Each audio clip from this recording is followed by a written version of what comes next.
It all started when Western European colonizers bartered, bought, and packed peoples from the African continents into slave ships and sent them to all corners of the New World.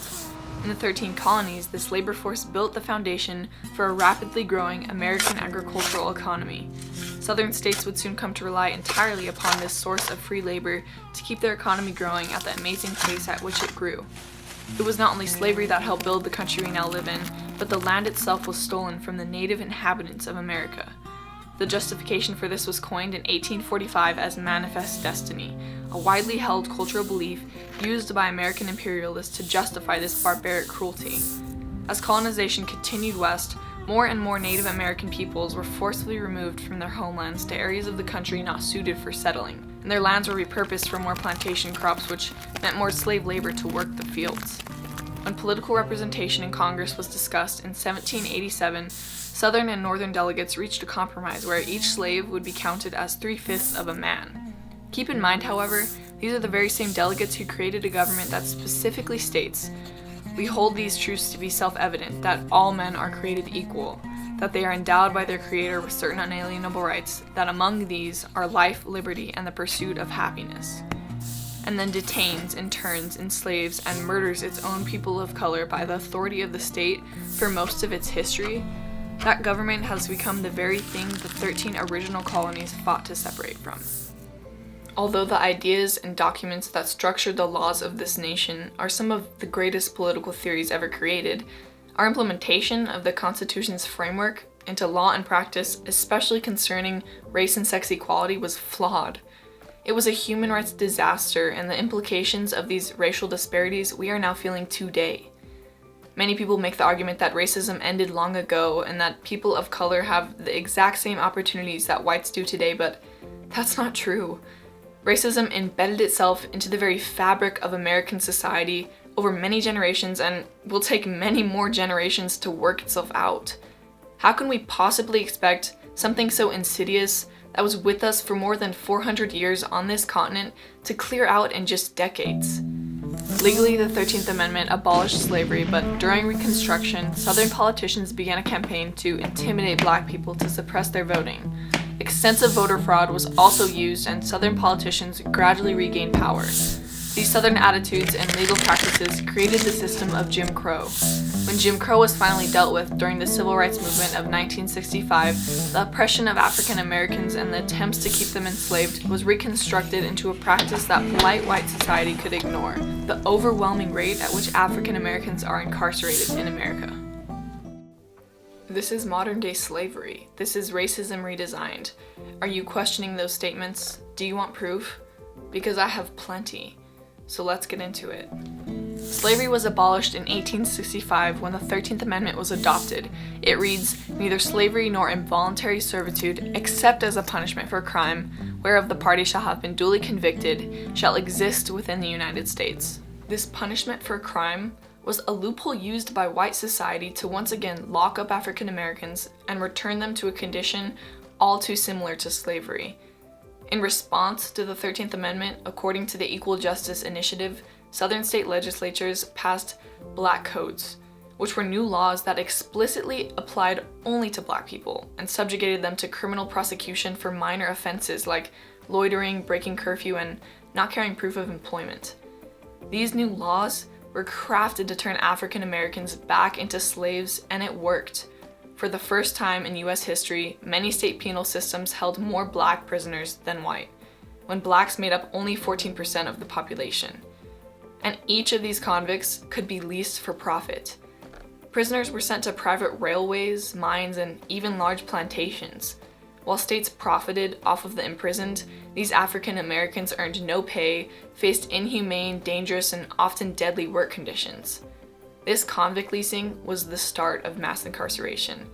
A bias was thus created to associate Black people as violent, dangerous, and out of control so they could more easily be incarcerated. A widely popular film made in 1915, The Birth of a Nation by D.W. Griffith, portrays African Americans as white society saw them, animalistic rapists. This film rebirthed the KKK, and soon in real life, mobs lynched and killed African Americans because they were believed to be lesser human beings that were dangerous and criminal. Soon, this open violence wasn't as widely accepted, so it morphed into Jim Crow laws and segregation, continuing this generational trauma. 1950s civil rights activists stood up and fought for their rights. They were seen as deliberately violating the law to protest, which is some of what we see today. The Voting Rights Act of 1965 passed. Equal justice becomes a possibility. That word is key. Possibility. Because once again, racism didn't just go away. As the population of the US rises because of the baby boomers, crime also rises. The civil rights movement was happening simultaneous to this population and crime increase, so the politicians blamed the movement as contributing to this crime. They justified that the more individual freedom these people got, the more crimes they would commit. Once again, the bias of seeing African Americans or people of color as violent, crime-committing human beings continued, and the seed of mass incarceration was now planted. In Nixon and Reagan's presidencies, law and order and war on crime were major political incentives that purposely targeted and disproportionately convicted and imprisoned groups of poor minorities. The war on drugs criminalized drug abuse and economic inequality, targeting Black, Hispanic, and Native American communities alike, enabling the mass incarceration of minorities across America. Once again, racism hasn't gone away, it's just gotten smarter, disguising itself in politics. In both Nixon and Reagan's presidencies, each admitted to this wrongdoing. Nixon's advisor, John Ehrlichman, states, "We had two enemies, the anti-war left and Black people. Since we can't do anything about them, we got the public to associate hippies with marijuana and Black people with heroin, then criminalize both." And Reagan's campaign strategist, Lee Atwater, explains that they purposely passed economic initiatives where the byproduct was Blacks getting hurt more than whites. In each of their presidencies, they were able to disrupt targeted communities and groups, arrest their leaders, raid their homes, and vilify them on the news. Soon, it was 1985, and this war on drugs was now pop culture, normalized in TV shows like Cops and in the media where they overrepresented Black people as criminals.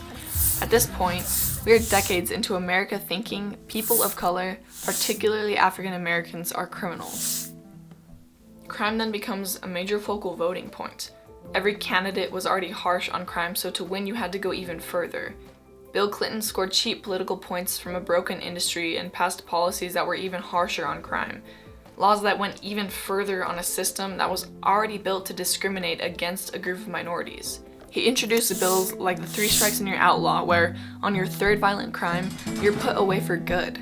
This once again increased the disparity of minorities going to prison because they're already disproportionately approached by the police, resulting in longer records, meaning people of color were being sent away much, much faster.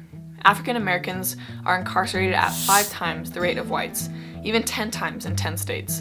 And for cannabis users in 2020, African Americans are 3.5 times more likely to be arrested than whites, when the drug use rate is the same between them. And finally, the fertilizer to the seed of mass incarceration came in the 1984 federal crime bill. This bill put $30 billion into law enforcement and incarcerations, $30 billion into a system that already disproportionately targeted people of color. This massively expanded the already broken prison system. 1 in 4 prisoners in the entire world is incarcerated in the United States. The land of the free was no longer free. Once again, these politicians tend to admit their wrongdoing. Clinton admits his bill was a mistake and that it made mass incarceration worse.